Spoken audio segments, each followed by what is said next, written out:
Бұл өркениеттен бөлініп қалғандай алыста орналасқан құмды ауыл болатын. Бір қарағанда адамдар аңқау, сенгіш, бәлелікпен ісі жоқ шекілді көрінетін. Адам аласы ішінде деп сондайды айтатын болар. Осыдан бірнеше жыл бұрын ауылға Тапалбек атанып кеткен Қапалбек келіншек алып келді. Біреулер ағасының алдын орап, ол не көргенсіздік десе, тілеулестер жақсылықтың ерте кеші жоқ, бақытты болсын деп жатты. Ата енесі келін түсіріп, қолдары ұзарып мәз. Үлкендері үйленіп, қалаға кеткен. Кейінгі екі ұл ғана еді, аяқтары тұсауланбаған. Қапалбек соның екіншісі. Өзі пысық, тірлікке епті. Сонысымен болар, ата-анасы кенже ұлын жақсы көретін. Әрі кенжесі болған соң, бір жағынан ептілігі бар деп ерекше жақсы көретін. Жас келіннің есімі Айсұлу. Аты затына сай сынды. Туылғанда мұның сұлу боларын қайдан біліп, дөп басып есімін қойған дерсіз. Айдың бетінде дағы болады ғой, Айсұлу да сол сияқты. Оң жақ бетінде ешкімге білінер-білінбес ұзынша бір тыртығы бар еді. Оның оң жақ бетінде ешкімге біліне-білінбес ұзын сызық тыртығы бұлайша өзін әдемі етіп көрсететін. Сырт көзге анық қарағанда білініп тұратын ол тыртық қыздың көркін аша түсетіндей еді. Бәлкім, бұл тыртығы болмаса, Айсұлу сұлулар сайысына қатысып, ол жақтан орын алып, осы ауылға Қапалбекке тұрмысқа шықпас бет деп ойларсың. Айсұлудың өзі бұл тыртығын жек көреді, себебі ол жанына салған жара. Беттегі жайсыздықтан қыз жүрегі қатайып қалған. Кімге дейсіз ғой? Әкесіне. Маскүнем әкесі ішіп келген сайын анасын ұрушы еді. Шарбақпен қора, бұталарды аралап, тасасында өткен күндерден мезі болған қыз анасының әкесінен оңбай таяқ жейтініне шыдамаған. Сондай күндердің бірінде ішіп келген әке әйелін таяқтың астына алған. Жалма-жан пышақты алып ажыратпақ болып өмір мен арақтан шаршаған қыз араша түсем дегенде әкесі серпіген пышақ сұлу жүзіне тиіп жанай өтті. Сусылдап аққан қанмен бірге қыздың жүрегіндегі әкесіне деген соңғы махаббаты өшті. Өшті де қалаға оқуға кеткен ол әке үйіне қайта бұрылмады. Оқта-текте бауырларымен анасына сырттан жан ашып, шамасы келгенше тиын тебен тастағаны болмаса, туған күнінде де әкесін құттықтамайтын. Оны елеп жатқан маскүнем әке болмады. Араққа сылқия тойып, баяғы концертін жалғастыра береді. Өкінсе де өз ішінде еді, қызынан кешірім сұрамады. Содан бері Айсұлу тақыр кедей болса да арақ ішетін еркекке күйеуге тимеймін деп бекінген еді. Бұл бала кезден жүрегінде қалған жазылмас жара еді. Тұрмыс тапшылығынан ба, бірді екіге соғып, жоқты бар ете білу, үнемді айдап пайдалану, бала кезінен күтіп ұстау әр нәрсені, күтіп кию, бабын білу сынды әрекеттер Айсұлуды пысықтыққа, таза орындауға, жұмысты тез істеуге, үнемшілікпен ысырап қылмауға үйретті. Міне содан келген келін сұлу да пысық болып шықты. Енесін орнынан қозғамай, бар тірлігін өзі тындырып отыратын. Келін келсе үй тірлігін беріп демаламын деп үнемі айтып отыратын енеге Құдай бір күнде салды ма дерсіз. Енді бар тілегі осы пысық келінді қолда ұстап немере бағу еді. Не керек? Айсұлу енеге жайлы, келінде ата енеге майлы болды. Атасы Айсұлуды ерекше сыйлады. Әр жасаған тамағы мен әр тірлігіне қолпаштап, мақтау сөз айтып отыратын. Әкеден көрмеген жылуды атасынан көрген келін ата енесін қатты сыйлады. Ал Қапалбек өз алдына бөлек әңгіме, кішкене бойлы сары жігіт, қутыңдаған жылбос еді. Қапалбектің тірлігі тиянақты, өзі малсақ, қанша мақтанғанымен кісі бойында екі кемшілік болады екен. Қапалбекте сондай. Біріншісі кісіге жаны ашу, шын мейірімді білмейтіндігі де, екіншісі төсекке шыдай алмайтындығы. Қапалбектің осы екінші әдеті ауылдың жеңіл жүрісті жылмың қаққан келіндеріне құт. Себебі бойында талайын суарған. Енді міне ақ некеге өтіп, өзі сұлу келіншек алған соң, алдындағы ауыл жеңгелерін есіне де алмайды. Жұрт кішкене бойлы Қапалбекке мынадай сұлу қыздың жар болғанына таң қалатын. Жігіт келіншегінің көлеңкесінен де қызғанып, қайнылары қалжыңдаса терісіне сыймай кететін. Ал Айсұлуға Қапалбектің бейнеткештілігі ұнағандықтан оның етегінен ұстауды жөн көрген. Маскүнем жатып ішер әкесін көріп өскен қыз анасы секілді таяқ жеп өмір сүруді қаламады. Алайда күйеуінің шектен тыс қызғаншақтығы ұнамайтын. Онысымен қоймай Қапалбек төсек құмар болатын. Айсұлу күні бойы тырбаңдап тірлік жасап, кешке шаршап құлайтын, түсінбей оны таңға дейін әурелейтін. Соның салдарынан жас келін жүнжіп, азып тосып кетті. Ол үшін күйеуі төсекте ләззат емес, азап сыйлайтындай болатын. Тапалтақ денелі, сары керлі Қапалбек күндіз болса күндіз, түнде болса түнде келіншегін екі-үш қайтара әурелеуге бар. Тек арада аз ғана уақыт өткенде Айсұлудың аяғы ауырлады. Сонда да күйеуіне тыным жоқ. Оңтайлы сәтті күтіп, келіншегін аңдығаны аңдыған. Ай күні жетіп, кекелеңдеп жүріп, босандау байғұс. Күйеуінен әбден мезі болған келін енесіне өзінің қасында ұйықтауын жалынып сұрады. Бірдеңені сезіп жүрген енесі де келісті. Себебі ауылдың гүгу сөзін, балашының жігітшілік жүрісін, бойдақ кезіндегі ессіздіктерін біліп, осы ұлының аяғына бірінші болып сау салғаны сол еді. Келіншегі күтініп, терлеп, 40 күн енесінің қамқорлығында болғанда, әрең шыдап күткен Қапалбек 41-ші күні оны боқтап, ұрысып, өз бөлмесіне көшіріп алып келді. Көз жатоңдап, Айсұлу енесіне қарайлап кетті. Көп ұзамай қорғана алмаған бүлдіршін келін баласы 3 ай болар болмас қайта көтеріп қойды. Үлкен ұлын енесі өз бауырын алды. Ұлы мен келіннің шаңырағы шайқалмасын деген ене мен қайната бір жағына болысып әлектенді. Айсұлу да бір күйеудің күйігіне тек ене мен қайнатасы жайлы болған соң, әрі келіннің төбесінен құс ұшырмай қараған соң шыдап бақты. Келер жылы 2-ші ұл дүниеге келді. Осылайша жылма-жыл босанып, 3-ші перзенті қыз болды. Ұлың да бар, қызың да бар. Құдай көп көрмесін. Енді өзіңе кел, есіңді жиып, етегіңді жина. Сосын кейін осы балалар өскен соң туып жатарсың деп енесі келініне ақыл айтты. Ененің айтқан ақылын жөн көрген Айсұлу да келсе кетті. Әбден қалжыраған Айсұлу енесімен барып, әйелдер дәрігеріне қаралып, енді көтермеудің амалын жасады. Уақыт өтіп жатты. Атайын ене жастары жеткендіктен өздерінің де ұзатылар қыздай о дүниеге кетіп қалуы мүмкін екендігін айтып отырып, ұлап шулаған ұлдарының құлақ етін жеп, үйлен деп үлкен ұлды үйлендірмек болды. Манарбек пен Қапалбек бір әке шешеден демесең, екеуі екі адамдай. Қапалбек ұшқалақ, қызқұмар болса, Манарбек керісінше тым момын. Екеуіне ортақ қасиет еңбекқорлықтары.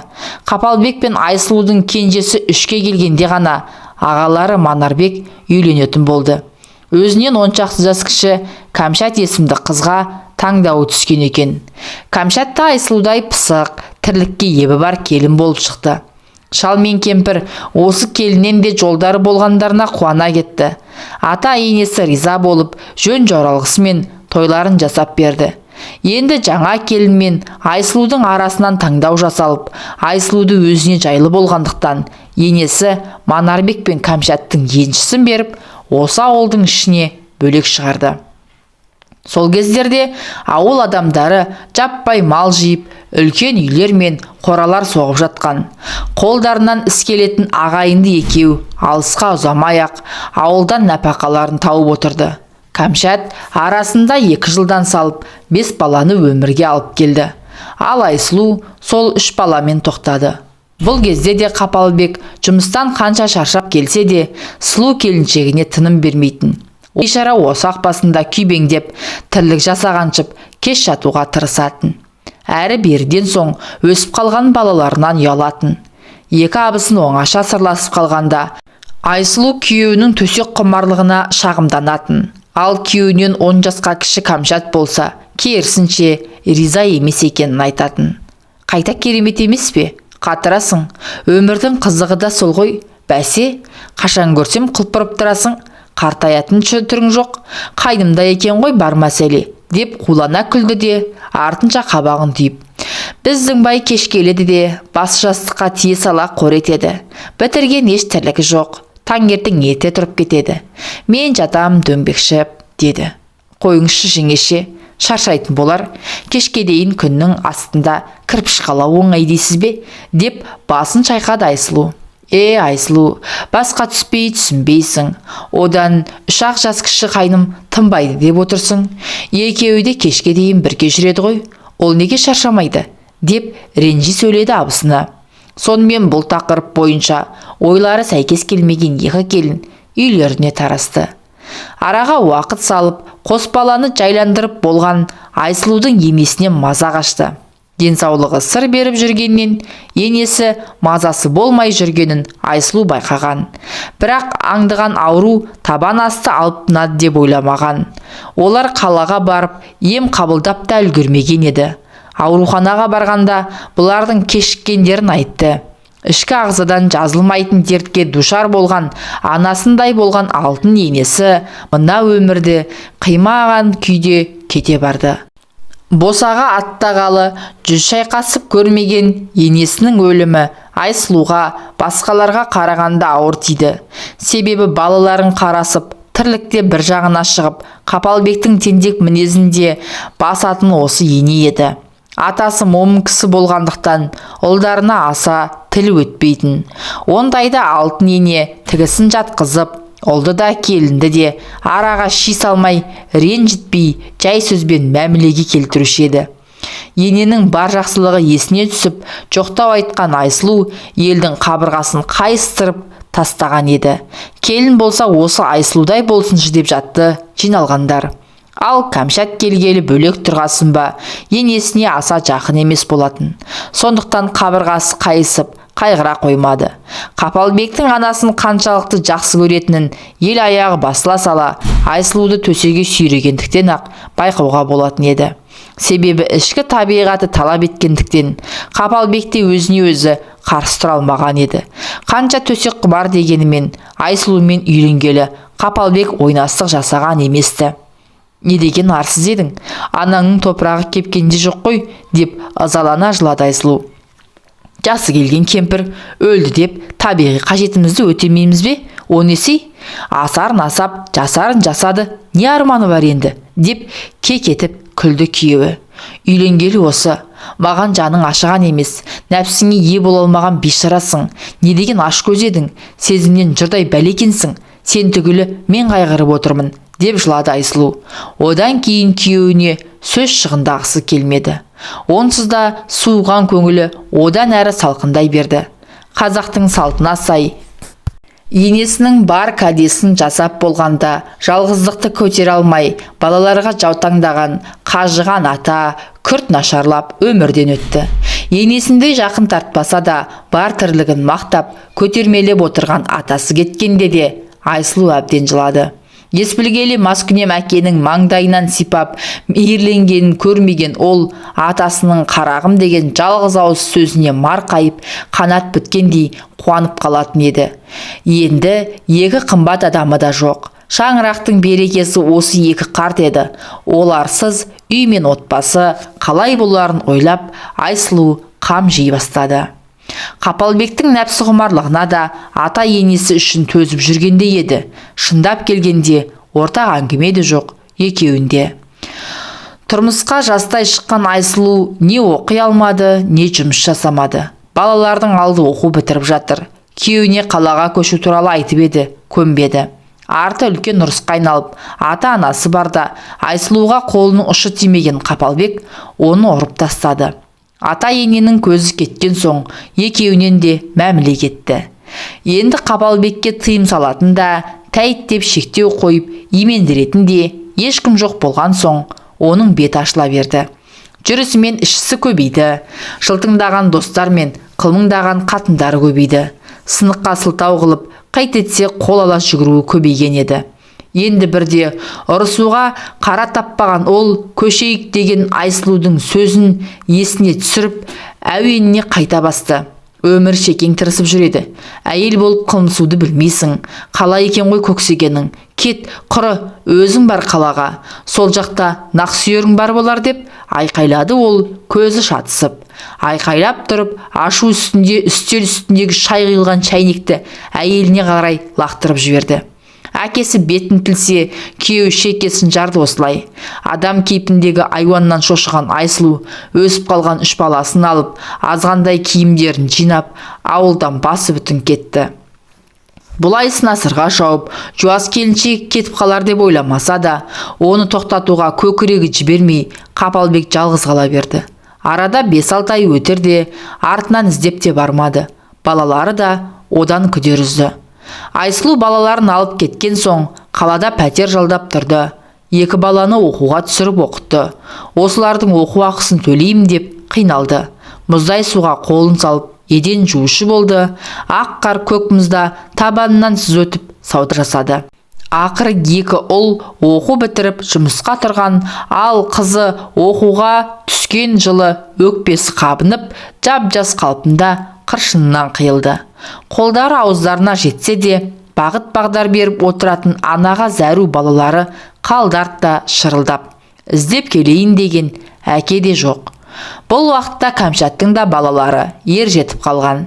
Күйеуі Манарбек өмір бойы құрылыс жасап, әбден денсаулықтан айырылған еді. Оның төсекте қауқарсыз екенін жиі қайталап, Кәмшат намысына тиіп болды. Содан болар, соңғы кезде ішкілікке әуес болып алды. Айсұлудың өмірден өткеннен хабар жоқ Қапалбек оған әлі ашулы болатын. Оған ерегесіп үйленіп алмақ еді. Кәмшат тоқтата берді. Қайнысының жалғыз күйде жағдайы болмайтынын айтып, үйге жиі шақырып алатын. Манарбектің үйге келді деген аты болмаса, аузынан ақ ит кіріп, қара ит шығып, мас күйде күңкілдеп жататын. Кезінде Айсұлудың Қапалбек туралы айтқанын есіне түскен Кәмшаттың денесі бір ысып, бір суынып, мазасы қашатын. Түні бойы қайнысын ойлап, есі кететін. Ол үйленем десе, үзілді кесілді қарсы болатын. Оны әйелдерден қызғанатын. Ауылдағы тура жолдан тайған келіншектердің ешқайсысы Қапалбектің бетін қайтарған емес. Мұны білетін Кәмшаттың қызғаныштан іші тырналатын. Қапалбек қанша төсек құмар болса да, жеңгесіне шапқан емес. Үйде еңгезердей болып, домалап жатқан ағасынан именеді ме, жеңгесі әйел ретінде қызықтырмады ма? Онысы өзіне аян. Қанша жылдан бері ішкіліктен бас алмаған Манарбектің де талқаны таусылды. Қыздарының алды тұрмысқа шығып кеткен соң, бауыры езіліп кеткендіктен қайтыс болып кетті. Кәмшат кіші ұлы мен қызы үшеуі қалды. Күйеуінің жылы өткен соң, ағайын туыс екеуін әмеңгерлікпен қосар деп үміттенген. Оған екеуі де жас емес. Сондықтан ол туралы ешкімде сөз қозғамады. Жағада қалған балықтай шөл қамбаған Кәмшат алды 40-тан енді асқанда міне жесір қалған. Түн баласы өзін-өз сипалап өлдірдей болады. Басқа еркектер айналшықтап көріп еді, бар ой Қапалбек болған ол ешкімді жолатпады. Жеңгесі жесір қалған соң, Қапалбек отын жарып, сынған жерлерін жөндеп беріп, тамақ ішіп кетіп жүрді. Бірақ артық қимылы болған емес. Бұдан әрі шыдай алмаған Кәмшат қайнысының алдында жасанып шығып, жорта сипап өтіп, қылымсуға көшті. Онсыз ая кетпеді. Төсектесе бар дүниені ұмытқан қайнысы қораға ертіп барып, ағасынан қалған жәдігер жеңгесін уатуға да бар еді. Бірде достарымен ішіп үйіне қайтып бара жатқан Қапалбекті Кәмшат тоқтатып, диван көтерісуге шақырды.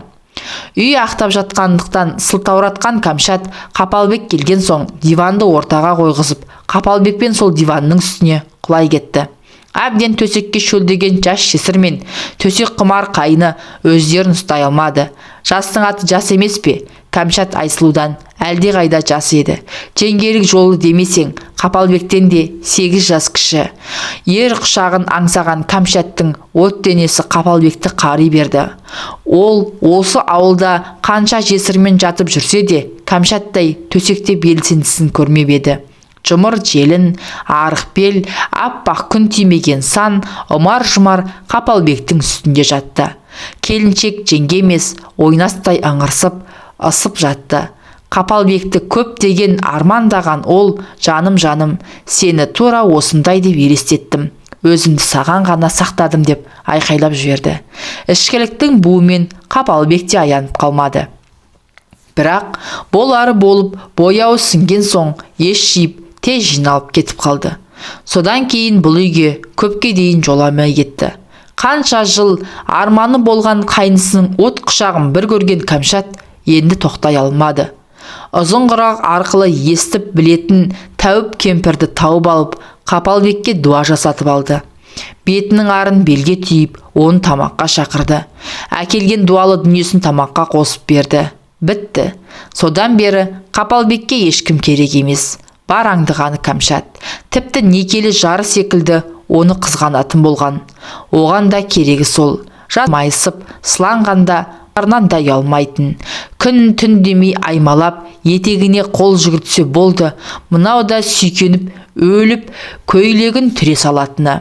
Қолдағы ұл мен қызды қалаға оқуға кеткенде бұлар бірге тұрады дегенде болды. Аядай ауылда тұрса да ұялған жоқ. Өсекке ілініп, күнәлері жария болып жатса да ешкімнен қымсынар емес. Нәпсінің құрсауына түскен екеуі де керегі тек төсек ләззаты ғана секілді. Әке шешесінің мұны көрмей кеткені қандай жақсы болған, десті жұрт. Бейшара Айсұлу өте көрікті еді. Қор болды-ау мына Тапалбекке деп жандар ашып жатты кейбіреулердің. Бұл кезде Айсұлудың үлкен ұлы әкесін іздеп ауылға келген еді. Қапалбекке анасы енді жоқ екенін айтып, өзімен бірге кетуін сұрады. Ол көнбеді. Ұлы ауылдастарының кеңесімен тәуіпке барған екен.